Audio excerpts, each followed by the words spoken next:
All right, good evening. We are mostly virtual and a few people in person, so it's wonderful to be kind of back in business a little bit here. And it's our first hybrid kind of lecture that we've had of in-person and online, so it's all a little new. My name is Dr. Merritt Tralstead, and I am professor in the Religion Department and University Chair of Lutheran Studies here at PLU. And it's my honor to welcome all of you online and in person to the 11th Annual Lutheran Studies Conference at Pacific Lutheran University. Each fall, we offer this conference that connects the gifts of Lutheran higher education to the pressing issues of our time. Over the years, it's grown into a beautiful space for reflection for hundreds of our students, faculty, staff, congregations, and community members. On our website, you'll see the past Lutheran Studies conferences and videos, and many of the panels and speakers. This year, we have the opportunity to connect virtually to hundreds of you, really from across the country. So welcome to PLU, those of you online. Those of you here tonight in person, can you shout out a little welcome to PLU for the people online? Welcome! There really are, actually in the last days, the attendance online and virtually has grown exponentially, so we're welcoming a lot of people to our campus. Again, this is the first time we're doing that in person and hybrid, and here's a few details to keep in mind. Throughout tonight's webinar, you're welcome to offer questions to our speaker. Through the Q&A, there's a Google Doc that should be linked in the YouTube, on the YouTube screen. It's a function there of the Zoom, of the platform, and you can send those questions, and we'll be receiving them on our end, and we'll take them in. We have wonderful faculty and staff who will be watching them, and we will forward them to our speaker. And we'll do our best to summarize themes from the questions as well that are offered prior to the webinar and tonight. I'll offer a special shout out to my own students, a number of them who are here this fall in Lutheran Heritage and Luther classes, and people who attended the pre-conference book discussion this past weekend and conference events this afternoon. It is my honor to welcome and introduce Dr. Deanna Thompson, who's both a friend and a treasured colleague. Dr. Thompson is director of the Lutheran Center for Faith, Values, Community, and the Martin E. Marty Regents Chair in Religion and the Academy. Prior to St. Olaf College, she taught religion at Hamline University in St. Paul, Minnesota for over 20 years. She's a graduate of St. Olaf College and holds the PhD from Vanderbilt University. Each year, I get to shape the Lutheran Studies Conference with the Religion Department here at PLU, and this year and a half has been like no other. I invited Dr. Thompson to come speak because her three most recent books, Hoping for More, The Virtual Body of Christ, and Glimpsing Resurrection, speak directly to many whose lives are at the intersection of faith, serious illness, hope, and community. Her wise insight into the expansiveness of the Christian and Jewish traditions holds a place for a lack of healing, a lack of resolution. Her book is about having faith in a time of being undone, and without familiar faith language, ideas, and prayer, and this is relevant to both those who share that experience and those who love them. This seems to touch on almost every life in some way, the experience particularly now in the stream of COVID-19. I found her book Hoping for More and Glimpsing Resurrection to speak gospel and balm into our time. She holds this space open for lament, anger, a lack of resolution, and hope in ways that I know you will also find meaningful. There are so few places in our society that provide space to talk realistically about grief, lament, death, loss, and mortality, and few help put it in the language of faith that allows for despair. As mentioned this morning, this Lutheran Studies Conference is offered to you, good people. in hopes that it speaks some good words into places of difficulty in our lives. May these words and our time tonight as a community be a blessing as we live in our brokenness. Please join me in welcoming Deanna Thompson.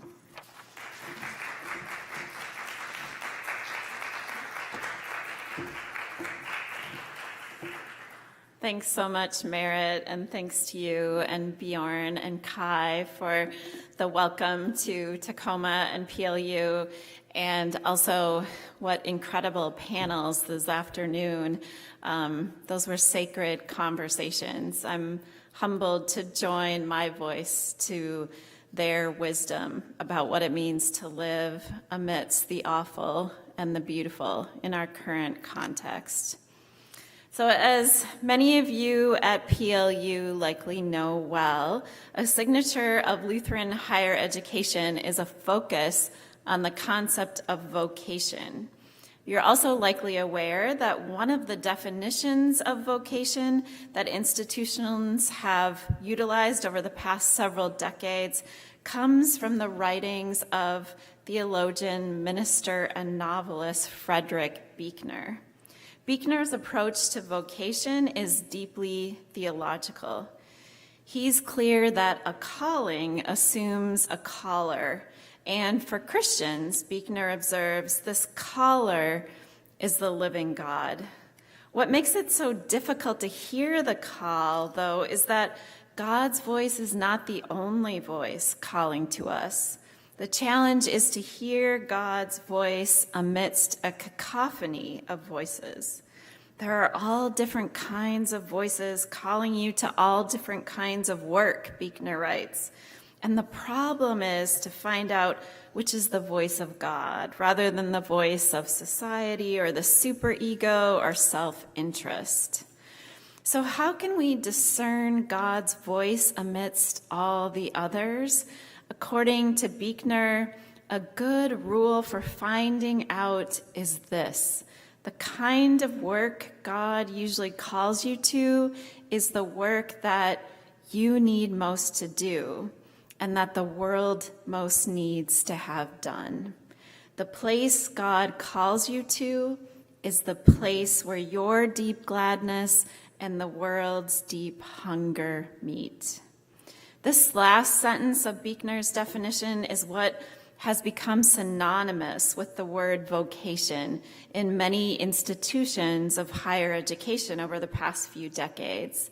Our vocation is located at the intersection of where our deep gladness meets the world's deep hunger.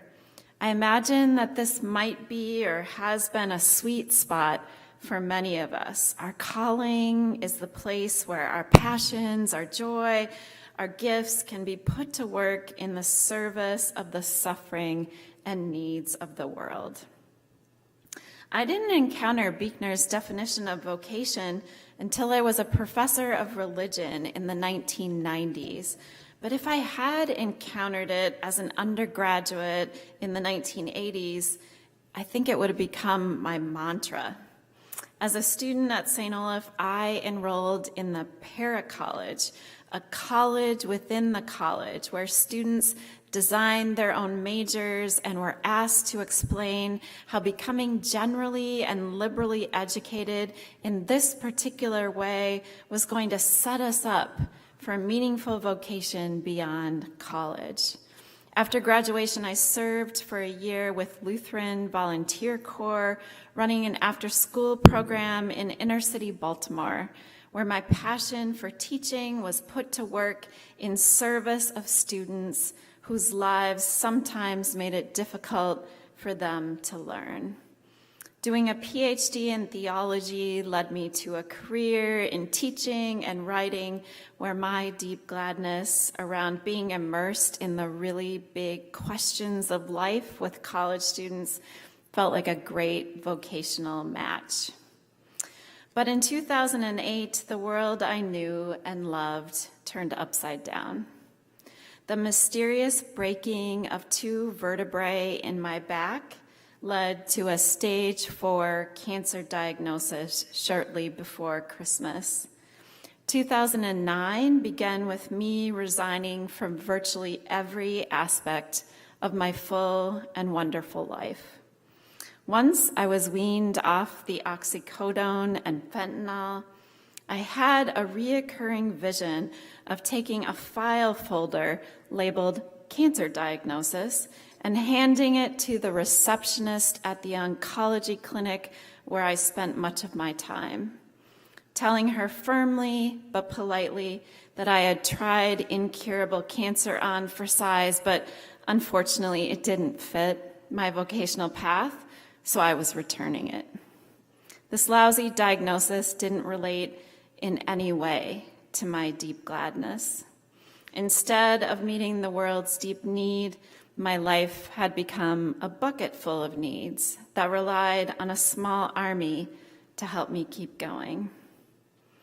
I taught what I thought was going to be my last class ever in spring of 2009 and went on sabbatical the following fall. I initially thought of sabbatical as a time to try and bring closure to my life before it ended. Instead of dying, I went into my first remission. Now, I'm not a naturally anxious person, but life-threatening illness can mess with your equilibrium. As my sabbatical came to an end, I didn't know if I could handle returning to teaching. What if I signed back up for life only to have to resign from it all again? Some of you may have read Paul Kalanithy's heartbreakingly beautiful book, When Breath Becomes Air.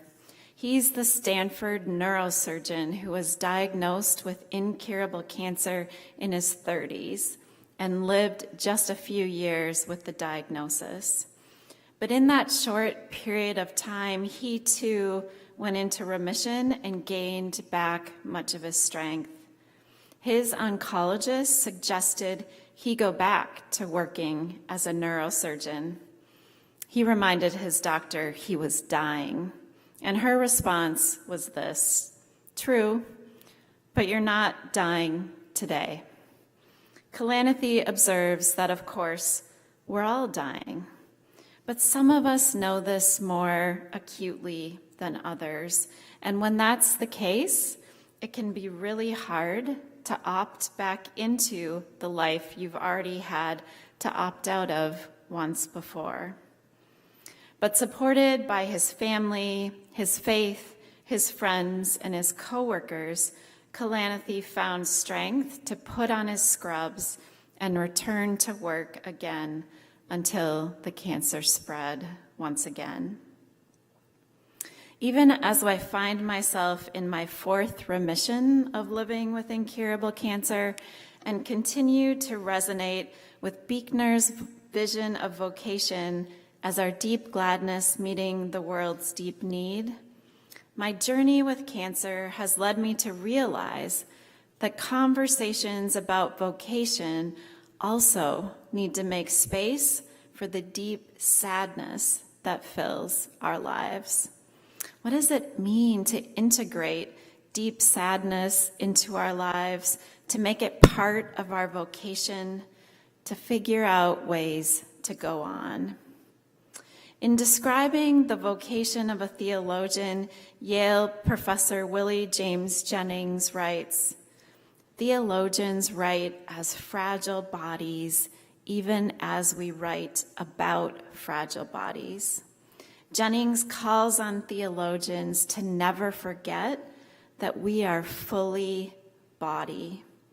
Since my diagnosis, I have become much more aware of my body's own fragility and have tried to write and speak in ways that honestly acknowledge the bodily pain and suffering, writing and speaking to and on behalf of those who struggle to find words for similar kinds of sufferings. Many days I really wish I had a different vocation, that I didn't see describing the anatomy of life with cancer as part of what I'm called to do as a theologian writing from this particular fragile body. And it's been hard work putting words to this journey with advanced stage cancer. Immediately after the diagnosis, words went away. Arthur Frank, whose work as a sociologist includes investigating the stories we tell one another about illness, says that seriously ill people need to become storytellers in order to recover the voices that illness and its treatment often take away.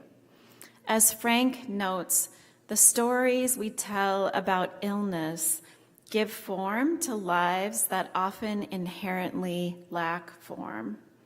Frank proposes that rather than imposing a limited set of stories that often get told about illness, he fought valiantly. She was always so positive. What is needed is to let our stories about living with serious illness breathe, allowing them to take a more capacious form. Those of us who work on and talk about vocation with students and with one another might take a cue from Arthur Frank and create more spacious definitions of vocation, encourage more discussion, more stories about our deep sadness as well as our deep gladness, and how both intersect with the world's deep need.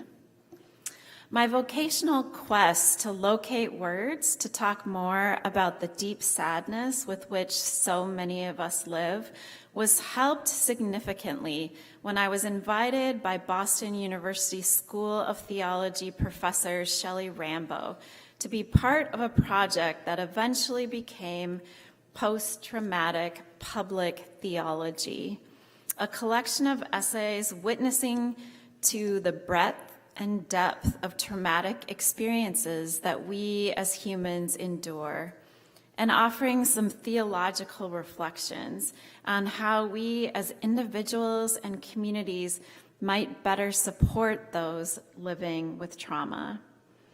My friend Shelly's definition of trauma, I think, is really great. She talks about it as the suffering that remains. Trauma is most often caused by an event, war, forced migration, natural disaster, sexual assault, racial violence, and now we're adding living through a pandemic that has claimed millions of lives worldwide. The stress of a traumatic event is often so great that it can't be defended against, coped with, or managed well. The event stunts and often immobilizes. Coping skills are frozen. Defense mechanisms fail. When a person experiences a traumatic event, the survival response is triggered, causing a person to fight, flee, or freeze. Through my participation in the Post-Traumatic Public Theology Project, I was introduced to a growing number of studies that investigate trauma as it relates to the awful experiences of life.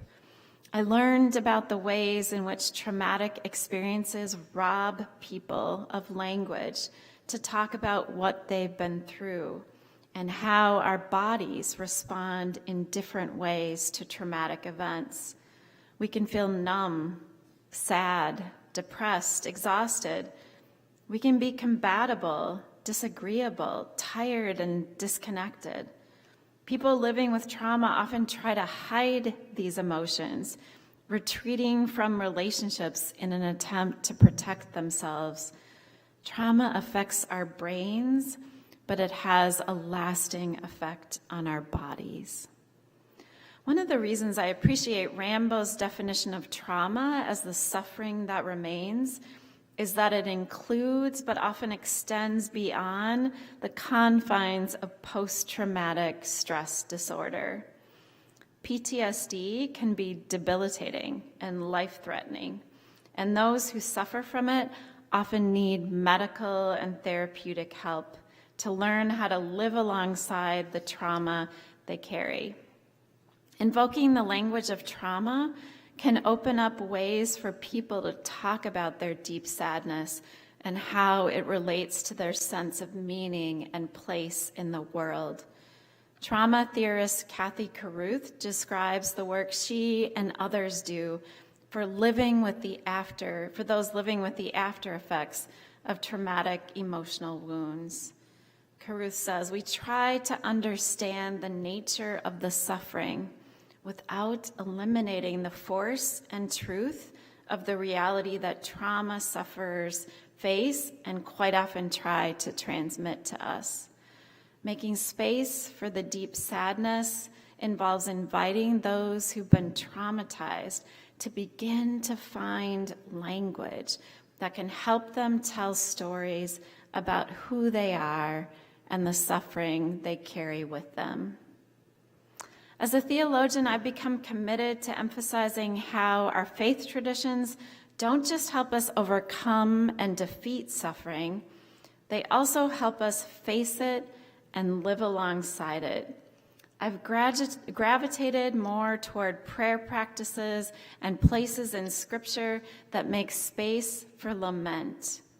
We can point to Jesus' crying out in pain from the cross using words from Lament Psalm 22. My God, why have you forsaken me? I tell my students that a more modern day translation is, my God, where the hell are you? One of the ways I've learned to go on is to understand that God has been there too, that the story doesn't end with the cross, but continues on with resurrection. This understanding helps me integrate suffering into my own story without the suffering overwhelming and defining my life. While the initial impetus for expanding talk of vocation to make space for deep sadness came from my own experience with cancer and working with students with increasing mental and physical health challenges, the past year and a half of living through a global pandemic has upped the urgency that we make space for deep sadness in our conversations about vocation. Like me, you may still find it difficult to put into words how living through the past year has impacted us. Talk about vocations we did not choose. Many of us in academic contexts had never taught online before or run programs, departments, offices, even entire institutions while being remote. While there's been great innovation and so much incredible pivoting, especially by many of us here and across the country, I think it's also really important to acknowledge and name the losses. That most of last year's annual college events were postponed or done virtually. That so many family rituals and gatherings have not been able to happen. Many of us have lost family members, colleagues, friends, even students, and have been unable to come together to mourn and bury our dead with the rituals and rites that give shape to our grieving. And now we're back in a state of deep uncertainty about what the weeks and months ahead will look like. What's the suffering that remains for each of you, for your families, for your neighbors, for the students, for your classmates and colleagues at PLU? Perhaps some of you have been tracking how experts are talking about the trauma experienced by so many during the pandemic. Those who study trauma and its effects note that the past year and a half has been a time of extreme distress. Children and adults alike report worry, fear, hurt, and anger, along with symptoms and reactions such as anxiety, depression, fatigue, difficulty focusing, problematic behavior, and the use of at-risk coping skills like substance abuse. There's grief over what has been lost, and uncertainty about how to navigate daily life and concerns about what the future holds. And some are now talking about post-COVID stress disorder. This talk about trauma and the pandemic gives a way to name some of the dimensions of this experience that we may not be able to talk about yet. This past spring, St. Olaf hosted a virtual panel of alumni talking about how their faith traditions influence their vocational paths at St. Olaf and beyond. One of the panelists, Dr. Brandon Grimmett, a class of 2003 from St. Olaf, who's now an associate provost at Loyola Marymount University, told the students, "You all have a pandemic story, and whatever step you take next is going to be interested in that story. How you used this time, how the pandemic has affected you." Students attending the panel really resonated with that observation, as they know they've been through something where the implications have yet to be fully explored. As we practice telling our pandemic stories and how they relate to our vocations, we also need to encourage space for lament, as well as how the pandemic might have helped us better identify the deep needs of the world, and even perhaps cultivated gladness for some of the simple beauty of a slower-paced life. The last illustration of deep sadness that I want to lift up this evening is our collective awakening or reawakening to the intergenerational trauma around systemic racism in the U.S. Just over a year ago, just 6 miles from my house, George Floyd was murdered by former Minneapolis police officer Derek Chauvin.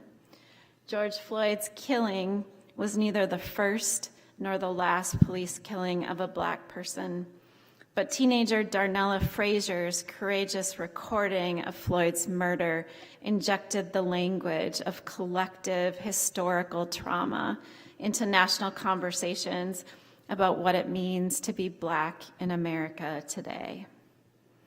In her work on trauma and its embodied effects, Lutheran womanist and pastoral care professor Beverly Wallace, who spoke earlier today in the second panel, draws on Resmaa Menachen's powerful book, My Grandmother's Hands, Racialized Trauma and the Pathway to Mending Our Hearts and Bodies, and his discussion of how bodies have a form of knowledge that is different from our cognitive brains. Traumatic knowledge often gets expressed as a felt sense of constriction or expansion, pain or ease, energy or numbness. This knowledge is stored in our bodies as wordless stories. These stories are about what is safe and what is dangerous. It is in the body that we have our hopes and our fears. Dr. Wallace uses the story of Moses and the characters involved in the dramatic attempt to preserve his life as an infant to reflect on the trauma she and other Black Americans experienced during the aftermath of Floyd's murder. Dr. Wallace writes, "I write this in the midst of a pandemic, on the week anniversary of the killing of another male child. I write this as I think of an adult male child, George Floyd, who called for his mother, whose last breath after he told the authorities he could not breathe was to call to the one who gave him life. Since we are the children of God, within our bodies, within our DNA are also the experiences of those who have come before us. Our very bodies house the unhealed dissonance and trauma of our ancestors, intergenerational transmission of trauma, trauma passed on in the expression of our DNA. Might we still be living with the traumatic experience of Jochebed, the mother of the liberator of God's people? Might we have within us the experiences of Moses and Miriam? Might we respond as Shiphrah and Puah with the resiliency to resist engaging in activities that are harmful to a community, even though communities of people are being hurt and traumatized? Wallace's question about how we respond to traumatic situations is a question about vocation. And she insists that we pay attention to the deep sadness, to the toll that systemic injustice takes on Black bodies and spirits, and asks where we find ourselves in the Moses story, in the story of intergenerational trauma, in cultivating resiliency amidst the long legacies of race-based violence and injustice. My vocation as a white American Christian and theologian calls me not to shy away from the deep sadness of the insidious ways that racial injustice lives, moves, and has its being in the institutions and communities of which I am a part.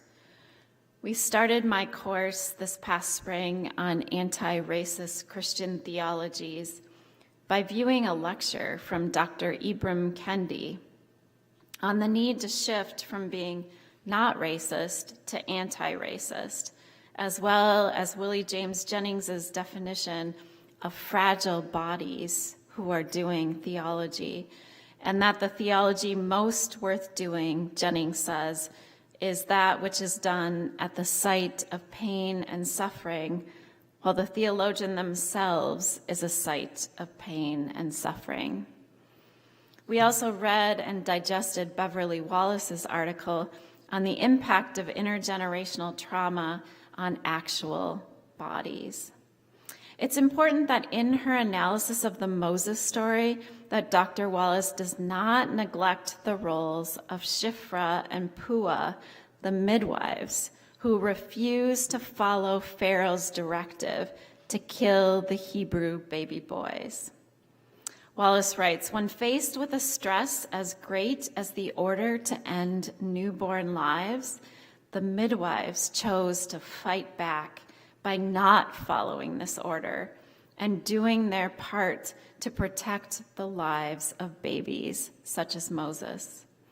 With this description of the vocations of Shiphrah and Puah, perhaps we've returned to Beuchner's definition of vocation as God calling you to the place where your deep gladness and the world's deep need meet. Serious health challenges, a global pandemic, the ongoing persistence of systemic racism in our institutions and our communities. We didn't choose any of this. In Telling Secrets, Frederick Beuchner's memoir that chronicles his father's drinking and suicide, as well as his feelings of helplessness over his daughter's anorexia, reveals a vision of vocation intimately linked to not just the world's deep need, but also to Beuchner's own sadness and the sadness of those he loved the most. Beuchner struggled at times to accept that God calls me to be this rather than that, a sentiment that may resonate with many of us here today. One additional word about making space for deep sadness when we're reflecting on vocation. Let me be clear, I'm not advocating that all of us must share our deep sadness with one another, that we're required to incorporate that in public ways into our understanding of vocation, or that we should always be on the lookout for how to talk more about trauma and suffering and sadness. It could be that we simply do not have the language to talk about what we've been through. It could be that it's re-traumatizing to open up about our deep sadness. The first time I returned to the classroom after being diagnosed with incurable cancer, I had a little speech prepared about my diagnosis and the treatment I was undergoing and how we would try to carry on as best we could. But once I actually stood before my students on that first day of class, unsteady on my feet, I realized I couldn't talk about cancer at all.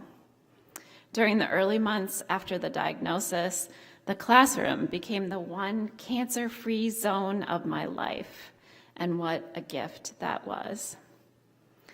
Listening to colleagues and friends of color talk about the emotional labor and personal cost of rehearsing some of their own race-based trauma in the company of white people, they say, is not just exhausting, but can at times feel exploitative. So this is tricky and delicate work. Still, when we name that our callings also encompass sadness as well as gladness, we open up space for expanded visions of vocation that can relate even more profoundly to the world's deep need. This past summer, the St. Olaf Lutheran Center hosted its first ever virtual conference on theology, worship, and the arts.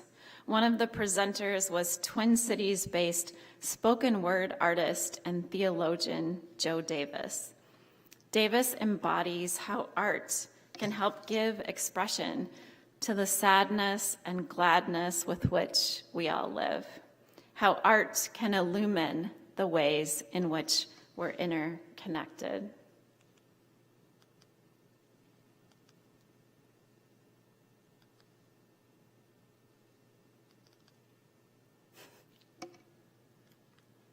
There we go. We were each called to this place, this time and this season. You may not yet know the rhyme or the reason. You may not feel, think, or believe in the same things I believe in. But we've been asked to show up. Show up from wherever you are from. You can come here to be free. Bring your full self, both your head and your heart. Your hands and your feet, and anything and everything, infinitely beyond any duality, your sexuality, your gender, your race, your age, your ability. We all have the ability to be. Without you, I'm incomplete. Without you, there is no we. I need you not just to survive, but to thrive, to come fully awake and alive with potential and possibility. Join me at the table, for it is wide and there is lots of food to eat. So show up and be fed and feed others, satiating a different kind of hunger, fueling the fire in our bellies. No matter what you've been or what you've done, all will be well when we're all welcome to laugh, cry, dance, write, breathe, and bleed into the margins and follow the call to the farthest reaches of who we are. Whether you run, walk, crawl, even if you fall, we fall in love. Just show up. Show up to answer a call to justice, to transform both the soul and the bodily world the soul inhabits. Show up with all your awkwardness and bad habits. Show up with your doubts and questions. You know, here you can ask them. Show up with your wounds and scars. We all have baggage. Just know that together, we can unpack it. There's no mistake. You were not here by accident. You are the only you there ever has been. You are not the magician. You are the magic. So show up. In this place here, where there's no grace period, there's only grace period. Bring your fears and insecurities. Let us marvel in the mystery. Let us listen to each other to life with a deep holiness. Can you hear it? Can you hear it? That's the sound of the genuine within you. The spirit stirring near you, but if you don't show up, how can anyone hear you? Show up. Even if you don't know for certain, you may have the truth and healing for which this world is searching. In this grand universe, we are but small workers, but with a big purpose. Because of our hearts widening the circle, hearts that are broken, hearts that are open, so a little light can shine through, a little hope for the hopeless. Wherever you go, simply know the spirit of this place goes with you. So go. Ready with sleeves rolled up, always growing, never fully grown up. Ready with all your heart, mind, body, and soul. Simply Show up. Thank y'all.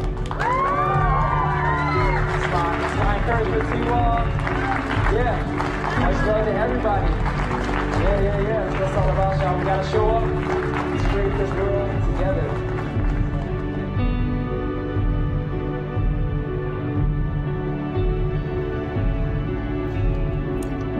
Amen, Joe Davis. What a powerful linking of deep sadness and deep gladness, and the ways that showing up together with and for one another can help ease the sadness and increase the gladness. So blessings to you all as you go from this place, coming to terms with vocations you didn't choose, and glimpsing moments of joy and possibly even resurrection. Thank you.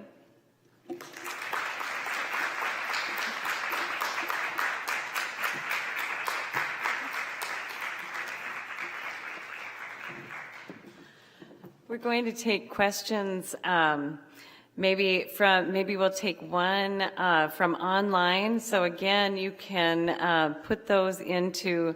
There should be a Google form that you can put them into. But I'd like to ask anyone here who would like to offer a question first. And if not, then we'll move on to some of the ones online as well.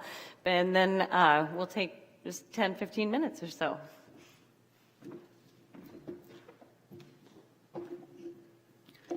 Comments, questions?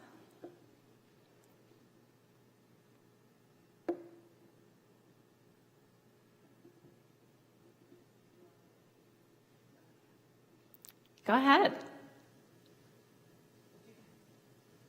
My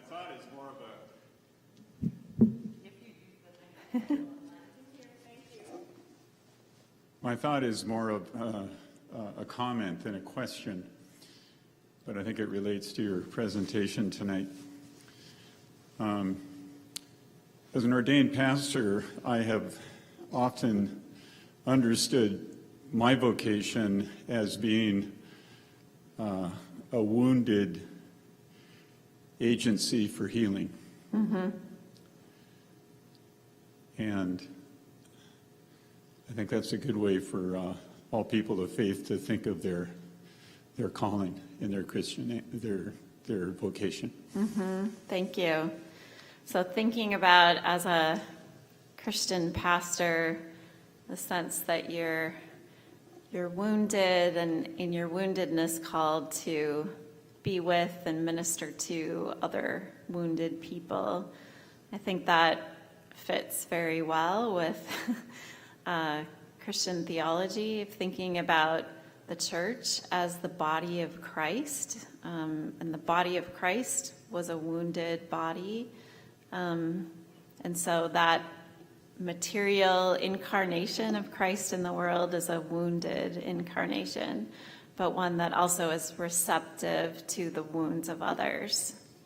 I think that's a really powerful way to look at it. And part of what I'm talking about is trying to think of vocation more generally as making space for that. I think in higher education, we've gotten more accustomed to trying to have vocation really focus on mostly positive things, like what's your passion? What are you good at?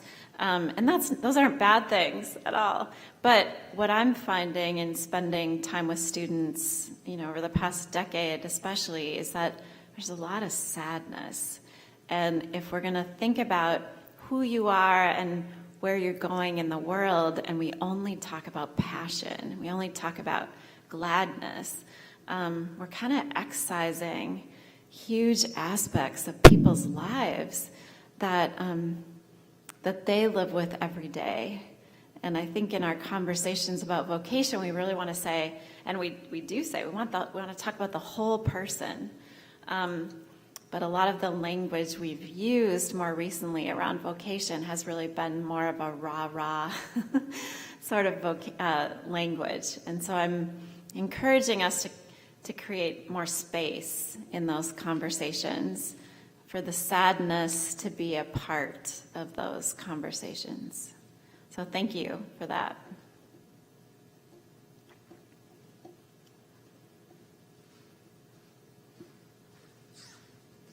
So, Professor Thompson, this message comes, I think, from one of Dr. Charlested's students, because they reference chapter 3 of your book. They said that in your text you wrote that your cancer diagnosis, quote, robbed you of words, not just words to talk about what was happening to your body and your spirit, but words to talk about God. And the student, this struck them, and they're wondering, are there any particular biblical verses or passages that stand out to you as providing hope or reassurance to you in that? What a lovely question. So I've written a lot about, like, I think professors are professional talkers. They get paid to talk. And theologians are professional talkers about God. And then when I got diagnosed with stage 4 cancer, words went away. And I felt like I couldn't really live out my calling or my vocation as a professional talker. All of a sudden I had no words to really talk about my cancer. I have breast cancer, but the cancer migrated from my breast to my back when it became metastatic, and it broke my back. And my mom has had breast cancer. I'm very deeply familiar with breast cancer, but my breast cancer story didn't fit any of the things that I knew about breast cancer, that my back was broken, that I had this incurable version. None of it really made sense. So the words didn't really match. And as a professional talker about God, I also really didn't know what to say. One of the things that really helped me initially was that the parish nurse at my church on the day I was diagnosed came to the hospital and brought me a prayer shawl from my church. And many churches do this, where they'll knit these shawls and they give them to people who are dealing with really serious issues, an accident or an illness. And that prayer shawl, I was in the hospital for 5 or 6 days initially after the diagnosis, and I was pretty mute. I really did not have much to say. Part of that was I was on a ton of opioids, so I was not thinking very clearly. And part of it was just completely disoriented, that I had breast cancer that broke my back. I really couldn't understand that. But I had this prayer shawl around me, and it came with me as I was wheeled down the corridors in the hospital, as I got marked for radiation, as I had innumerable tests. I had this prayer shawl around my shoulders that helped me feel like I didn't maybe need words at that point, that there were other people who had words to talk to God when I didn't.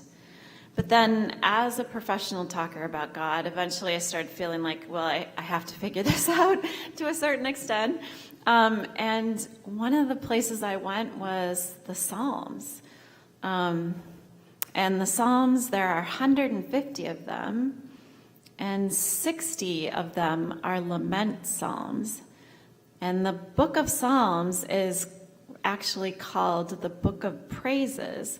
And when you think about it, almost half of the book of praises are laments. This is something I don't think Christians talk enough about, is that almost half of the book of Psalms is about people being undone by grief, undone by illness, undone by warfare. It is a study in the ways in which human beings are undone. So when I had no words for words to talk about my condition, or to talk to God, or talk about God, the Psalms were really one of those places. And I raised up Psalm 22. A lot of times we go to Psalm 23, Christians do, which many people know. The Lord is my shepherd, I shall not want. He leads me beside still waters, etc. It's a beautiful psalm. I quoted it many times early on in my diagnosis. But right next to it in the Bible is Psalm 22 that says, my God, where the hell are you? I cry out and you are silent. We don't talk enough about that.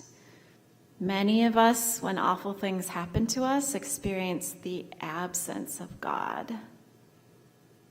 And one of the things I realized is that that is an experience inside of faith. What I find is that when I talk to many people who've been through awful things, and they say, well, I don't experience God. I experience nothing, no God. And then they think, well, I must not be a faithful person. I must not be a person who can relate to God. When in fact, all over the Psalms are prayers and hymns about the absence of God. Now, most lament psalms end with some kind of resolution. God hears our prayer. But one of the things I didn't know until I started doing more study of this is that there's one psalm that ends in despair. And that's Psalm 88. And the very last line is, "Darkness is my only companion." Now, I'm glad that most psalms don't end in despair, but I'm glad that at least one of them does. Because as another theologian, Catherine Green McCreight, says, it helps me understand that despair can coexist with faith. Again, I'm not sure Christians talk enough about that. We tend to think that if you're a good person of faith, if you're faithful, you're not going to doubt, you're not going to experience the absence of God, you're not going to despair because you know God is with you, when in fact the Bible contradicts those claims. And I'm going to side with the Bible on this one.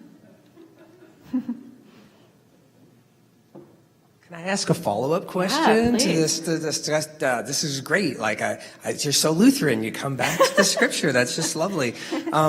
As a theologian who is not Lutheran but spends a lot of time around them and thinks that they're right about everything, almost, right? Could you speak to some of maybe, in addition to like scriptural resources, maybe some resources within the Lutheran or larger Christian theological tradition that kind of help you to think about the absence, despair. You talked about like the broken body. Any of those things would be great. Thank you. Thank you. Yes, I mean, so my first book is on Martin Luther and his understanding of the theology of the cross. And I feel like really my theology about living with cancer is really a version of Luther's theology of the cross. And Martin Luther says, God is made known through suffering. Not in a prescriptive way, and this is really important, but in a descriptive way. That in the world, where God is found is in the brokenness, in the suffering, in the cross. God is hidden in the suffering, and God is present where you would least expect God to be. Now, that's kind of can be dangerous, because if you understand it prescriptively, then you can start to think, well, I'm supposed to seek out suffering and seek out these experiences so that I can experience God. Now, Luther was not a systematic thinker, so sometimes he said that, which I think is problematic. Most of the time, and I think when Luther is at his best, he's talking about it descriptively. And that's how I would want to talk about it. One example that I often use is people say, well, like, where did you see God present in, your undone life? And again, I am not that interested in saying, like, you need to be undone in order to experience God. I'm saying descriptively that often when you are undone is when you will experience God. And I had a good friend who, after I got diagnosed, was trying to figure out what she could do for me and my family. And there didn't seem to be a lot that people could do. My life was undone. Our lives were in chaos. And what do you do? I had 2 children, 9 and 12, when I got diagnosed, and it looked very much like I was dying. And this friend of mine believed that she had a dream and believed that God told her to make our family a quilt.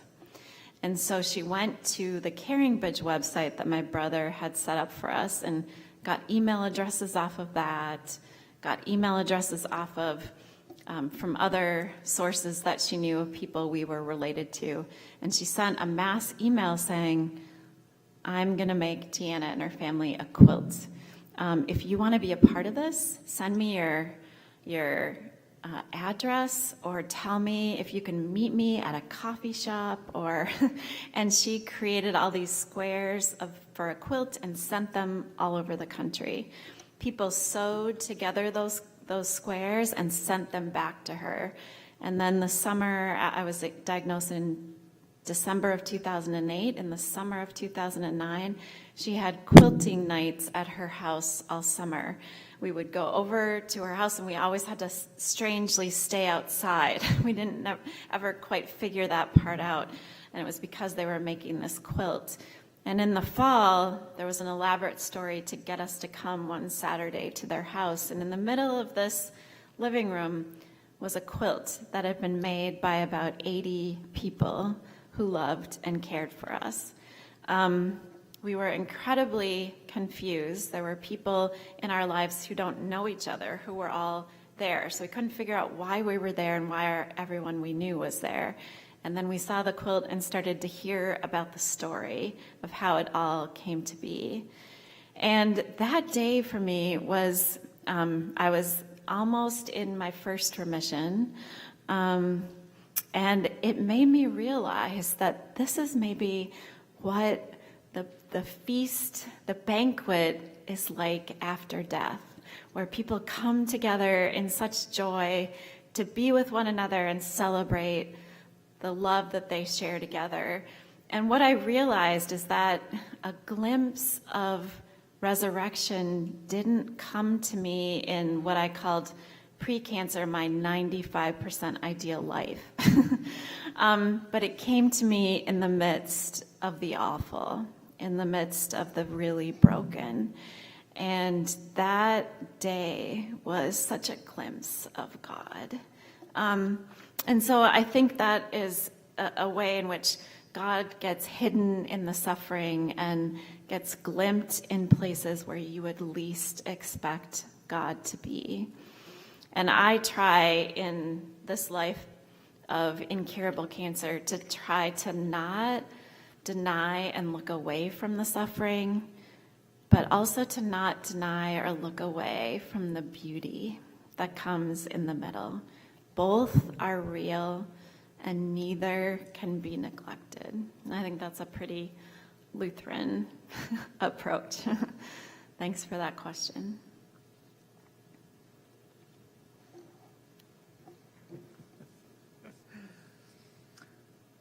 So this is continuing that theme of this, that incredible story.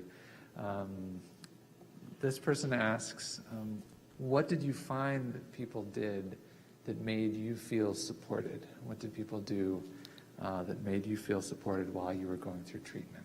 Yeah, that's a really good question. I get that question a lot. One of the things I think it's just really hard for us to know what to do for the people we love and care about when awful things happen. What do you say? What do you do, right? Someone you know loses a sibling. What do you say? There's no adequate words. What do you say when a friend gets an incurable diagnosis and now is hooked up to machines and really sick all the time? There are no adequate words. And one of the things that I've talked about too, I think I once read a book that had 2 columns, and it was like, when you're dealing with someone with cancer, never say this and always say this right away. This is a problem because our lives don't quite work like that. And I read the column of like, always say this, and I'm like, no, like that doesn't really resonate. I wouldn't really respond well as someone with cancer to what they suggest. So one of the things I think we want to just say is that there are good days of living with awfulness, and there are bad days of living with awfulness. And for me, on good days of living with cancer, you can say most anything to me or do most anything for me, and I will be incredibly gracious. And on days that are really hard to live with incurable cancer, there's really nothing you can say or do that is helpful or appropriate or anything positive at all, right? So I think it's important to acknowledge that there's not like this one thing is really great and this other thing is really horrible. Because I've spent a lot of time talking to people and they'll say to me like, can you believe so-and-so did this? And I'll be thinking like, that sounds okay to me, but obviously not to them. So I think it's really hard. And this is why I think sometimes we don't say anything because we don't know what to say, or we kind of try to avoid the people because it's just too hard to know, and you're too worried you're going to offend. I do think, though, that just my own experience tells me avoiding is sometimes actually what makes people feel the worst. If that you act as if nothing's happened when something has happened and they know you know. So if that's the case, then what is it that you do? And I think sometimes you can just say like, I'm so sorry. I don't know what to say. I'm really sorry. And then sit down and say, how are you doing today? Or how are you doing this week? I had a hard time with the question, how are you doing? Because you're like, do you want me to tell you that I'm planning my funeral? Or do you want me to tell you, like, the how are you doing just is so general. And it's like, do you really, we say that to each other really casually. So do you really want to know how I'm doing? So the sitting down, how are you doing? Sit down. Gives a sense that maybe you want to hear a longer response. I also did appreciate when someone would say, how are you doing today? And my world could like, oh, today. Like, how am I today? That was helpful. I think one thing that's hard for a lot of people too is if people say, what do you need? And then you're just, for many of us, when life blows up, you need a lot of things. And so where do you even start? And so that very general question is really hard. I had a friend once who called and she's like, I'm at Target. What do you need? I was like, okay. Like, I need Kleenex and I need, like, that was helpful to like hear very specific. A lot of times we bring food to people and that's really helpful. One of the things that I found really, really lovely is I had a friend, because we had a lot of people bring us food, which was such a lovely thing. But my kids were 9 and 12, and so we get these lovely meals. I couldn't eat them because I was throwing up constantly because of my radiation. And my kids were young, and they were like, this is food we don't, which is strange, and we're not trusting this. So one friend said, if you could get someone to share with me some of your family recipes, I'll make the food you eat. And I thought, oh my gosh, that's really great, because my kids, that's what they want. They want the food that they like. So I found that I only had one friend do that. I thought that was really, really incredible. So it's a fascinating, it's a hard thing. I once was talking to other folks living with cancer, and this one person was saying, when she was feeling better, another friend got cancer, and she said, what can I do for you? And the person said, you can paint my living room. And the person was like, I don't really paint, and so we get into these weird spaces sometimes. So sometimes it's thinking about what you do well. What are some of your talents and gifts, and thinking about how you can share those with people. But know that it's a hard question, and often the people who are really suffering really don't know what they want or need either. Can't quite figure that out. So, being present, sending cards, just saying, I'm so sorry, sending a text, I'm thinking about you today. Those are helpful.